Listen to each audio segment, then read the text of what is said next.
അക്ബർ തങ്ങൾ മക്കയിലെ വലിയ പ്രമാണിയാണ്, എല്ലാവർക്കും സ്വീകാര്യനാണ്.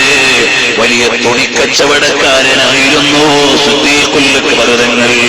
സിദ്ദീഖുൽ അക്ബർ തങ്ങൾ ഒരു വസ്ത്രവ്യാപാരിയായിരുന്നു. ഇന്നും വസ്ത്രവ്യാപാരം നല്ലത് തന്നെ. പക്ഷേ പ്രതിമ 4 പിടിച്ച് കടയുടെ മുമ്പിൽ വെച്ചിട്ട് കച്ചവടം നടത്തി ഉള്ള കച്ചവടം നീ ഹറാമാക്കല്ലേ മോനെ. മുതലാളി ഏതാ, തൊഴിലാളി ഏതാ, ബൊമ്മ ഏതാ എന്ന് തിരിച്ചറിയാത്ത രൂപത്തില് കട നിറച്ചും പ്രതിമകൾ വെച്ച് കച്ചവടം ചെയ്യുന്ന റെഡിമെയ്ഡ് ഷോപ്പുകാരുണ്ടോ? അതെല്ലാം എടുത്ത് വലിച്ചു മാറ്റിയിട്ട് നീ നല്ല നിലക്ക് കച്ചവടം നടത്തിക്കോ. വരട്ടെ മഹാനായ സിദ്ദീഖുൽ അക്ബർ റളിയല്ലാഹു അൻഹു വലിയ നേതാവാണ്, പ്രമാണിയാണ്. പക്ഷേ തിരിച്ചറിഞ്ഞു, എനിക്ക് രക്ഷ വേണോ, റസൂലുള്ളാഹിന്റെ കൂടെ കൂടണം. ഹബീബിന് വേണ്ടി എല്ലാം നൽകിയ മഹാനാണ്. ഒരു നാൾ സിദ്ദീഖ് റളിയല്ലാഹു അൻഹു കഅബാലയത്തിന്റെ മുറ്റത്തേക്ക് ചെല്ലുകയാണ്. നബി സല്ലല്ലാഹു അലൈഹി വസല്ലം തങ്ങൾക്ക് നേരെ ആക്രമണങ്ങൾ വരികയാണ്. സിദ്ദീഖുൽ അക്ബർ തങ്ങളങ്ങ് ചാടി വീണു.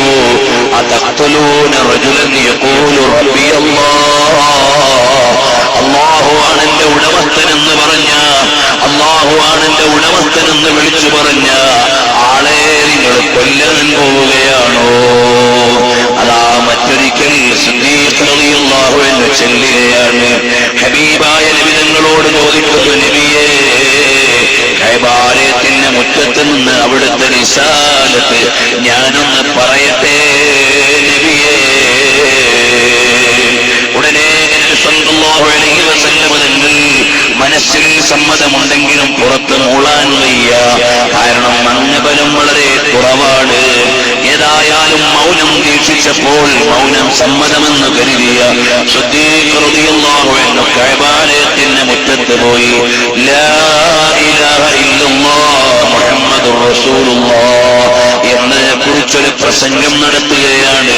അവ്വലു ഖതീബിൻ ഫിൽ ഇസ്ലാം, ഇസ്ലാമിലെ ആദ്യത്തെ പ്രഭാഷകനാണ് സിദ്ദീഖ് റളിയല്ലാഹു അൻഹു എന്ന സഹാബി.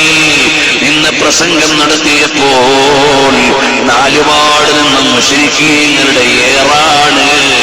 ഇളകിയില്ല, പതറിയില്ല. അവസാനമതാ ഒരാള് മുള്ളുള്ള ഒരു ഷൂസ് കൊണ്ടുവന്ന് മുഖത്തടിക്കുകയാണ്. സിദ്ദീഖ് റളിയല്ലാഹു അൻഹുവിന്റെ മുഖത്ത് നിന്ന് രക്തമിങ്ങനെ ഒലിക്കുകയാണ്. ഹബീബായ നബി തങ്ങളോട് എന്ന് പറഞ്ഞു, തങ്ങളെ സിദ്ദീഖുൽ അക്ബറിനെ ആക്രമിക്കുന്നുണ്ട്. ഉടനെ നബി തങ്ങൾ ഇറങ്ങി ബിലാൽ തങ്ങളുടെ കൂടെ. ഹബീബായ നബി തങ്ങളെ കണ്ടപ്പോൾ അക്രമികളുടെ ആക്രമണം അങ്ങോട്ടായി. അതുവരെ പിടിച്ചു നിന്ന സിദ്ദീഖുൽ അക്ബർ തങ്ങൾ ഇടയിൽ വെച്ച് ഇടത്തോട്ടൊന്ന് തിരിഞ്ഞു നോക്കിയപ്പോ മുത്തുനബി തങ്ങൾ ആക്രമിക്കപ്പെടാൻ പോകുന്നതാണ് കാണുന്നത്. അവിടെ ബോധരഹിതനായി വീണുപോയി. കൂട്ടുകാരെ, ബോധരഹിതനായി വീണുപോയി. ബഹുമാനപ്പെട്ട സിദ്ദീഖുൽ അക്ബർ തങ്ങൾ കൊല ചെയ്യപ്പെട്ടു എന്ന വാർത്തയാണ് പരക്കുന്നത്. മഹാനരായ സിദ്ദീഖ് റളിയല്ലാഹു അൻഹുവിനെ വീട്ടിലേക്ക് കൊണ്ടുപോയി. ബോധം തെളിഞ്ഞിട്ടില്ല, ബോധരഹിതനായി കിടക്കുകയാണ്. നീണ്ട സംഭവമാണ്. ഇമാം ഖുർത്തുബി എഴുതുന്നുണ്ട്, ഇമാം സുയൂത്തി താരീഖിൽ എഴുതുന്നുണ്ട്, അബ്ബാസ് മഹ്മൂദ് അൽ-ഖാദി അബ്ഖരിയിൽ എഴുതുന്നുണ്ട്. അതുപോലെ എത്രയോ ഇമാമുകൾ വിശദമായി എഴുതിയിട്ടുള്ളതാണ്. സിദ്ദീഖുൽ അക്ബർ റളിയല്ലാഹു അൻഹു വീട്ടിൽ ബോധരഹിതനായി കിടക്കുകയാണ്. മണിക്കൂറുകൾ കഴിഞ്ഞു, ദിവസം കഴിഞ്ഞു എന്ന് തന്നെ ചില നിവേദനത്തിൽ കാണാം. ബോധം തെളിയുമ്പോൾ അല്ലാഹുവേ, ഹബീബായ സല്ലല്ലാഹു അലൈഹി വസല്ലം തങ്ങൾക്ക് വേണ്ടി എല്ലാം നൽകാൻ സന്നദ്ധരായ സിദ്ദീഖുൽ അക്ബർ റളിയല്ലാഹു അൻഹുവിന്റെ ശരീരം ക്ഷീണിച്ച് ബോധരഹിതനായി വീണ് ബോധമൊന്ന് തെളിഞ്ഞപ്പോൾ ഉമ്മാനെ അടുത്തേക്ക് വിളിച്ച് ശബ്ദമുയർത്തി ചോദിക്കാൻ ആരോഗ്യമില്ല, ഉയർത്തി സംസാരിക്കാൻ ആരോഗ്യമില്ല. അങ്ങനെയുള്ള അവസ്ഥയിലും സിദ്ദീഖുൽ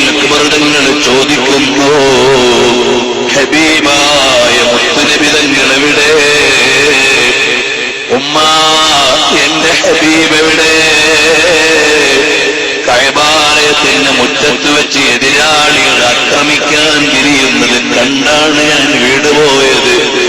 ആ എന്റെ ഹബീബ് എവിടെ? മോനെ, നീ ഇങ്ങനെയൊക്കെ ആയത് ആ നേതാവിന്റെ കൂടെ കൂടിയപ്പോ എതിരാളികൾ ആക്രമിച്ചിട്ടല്ലേ? നീ ഇനിയും ആ നേതാവിനെയാണോ ചോദിക്കുന്നത്? മോനെ, വെള്ളം കുടിക്കും മോനെ.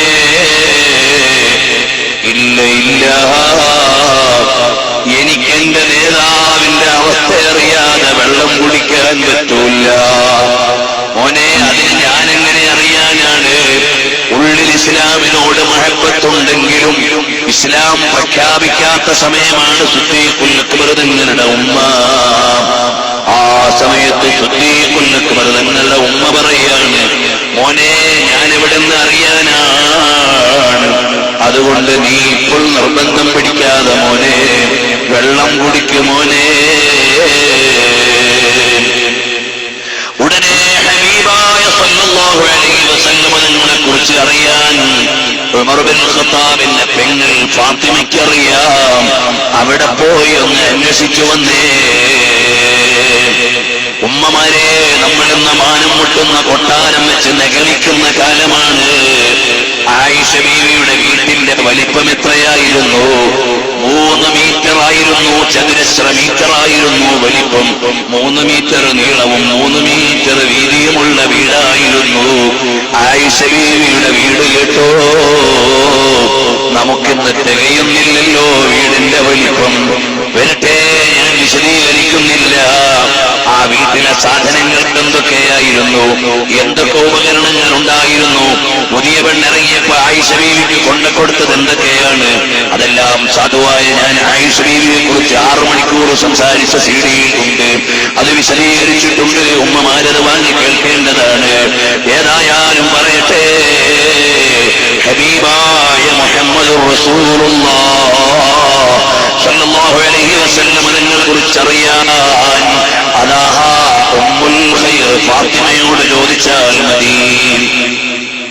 ഫാത്തിമാന്റെ അടുക്കൽ പോയി ചോദിച്ചപ്പോൾ ഉമർ റളിയല്ലാഹു അൻഹു, എന്റെ പെങ്ങള് വലിയ ബുദ്ധിമതിയാണ്, പറഞ്ഞു, ഞാനിങ്ങനെ പറഞ്ഞു തരൂല, എനിക്കറിയില്ല, ഞാനും കൂടെ വരാം. കാരണം ഇത് ഇസ്ലാം പ്രഖ്യാപിക്കാത്ത സ്ത്രീയാണ്. ഇതെങ്ങാനും ലീക്കായി പോയാലോ എന്ന സൂക്ഷ്മതയാണ്.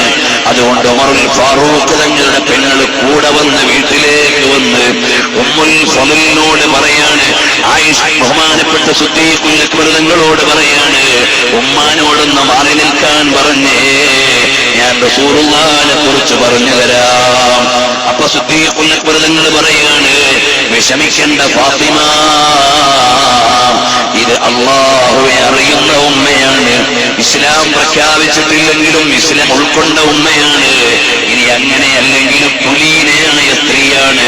അങ്ങനെയൊന്നും രഹസ്യം പുറത്തു പറയുന്ന പെണ്ണല്ല. അതുകൊണ്ട് പറയൂ. ഉടനെ മഹദിയവറുകൾ പറയാണ്, അർത്തമിന്റെ വീട്ടിലുണ്ട്, നിങ്ങൾക്ക് എന്തു പറ്റിയെന്ന ബേജാറല്ലാതെ നബിതങ്ങൾക്കൊരു പരിക്കും പറ്റിയിട്ടില്ല. അപ്പോൾ സിദ്ദീഖുൽ അക്ബർ തങ്ങൾ പറയാണ്, ഉമ്മ, എനിക്കിപ്പോൾ അവിടെ എത്തണം, റസൂലുള്ളാഹിന്റെ മുമ്പിലെത്തണം. അപ്പോൾ ഉമ്മ പറഞ്ഞു, മോനെ, വെള്ളം കുടിച്ചിട്ട് പോകാം. ഇല്ല ഇല്ല, എനിക്ക് റസൂലുള്ളാഹിനെ കാണാതെ വെള്ളം വേണ്ട. മോനെ നടക്കാൻ പറ്റൂല മോനെ.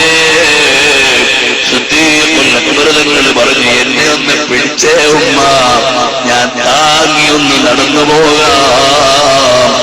ഉമ്മാന്റെ കയ്യിൽ തൂങ്ങിയിട്ട് വേച്ച് മെല്ലെ സിദ്ദീഖുൽ അക്ബർ തങ്ങൾ അർക്കമിന്റെ വീട്ടിന്റെ മുറ്റത്തേക്ക് അടുക്കുമ്പോൾ അകത്തുനിന്ന് ബിലാൽ റളിയല്ലാഹു അൻഹു കാണുകയാണ്.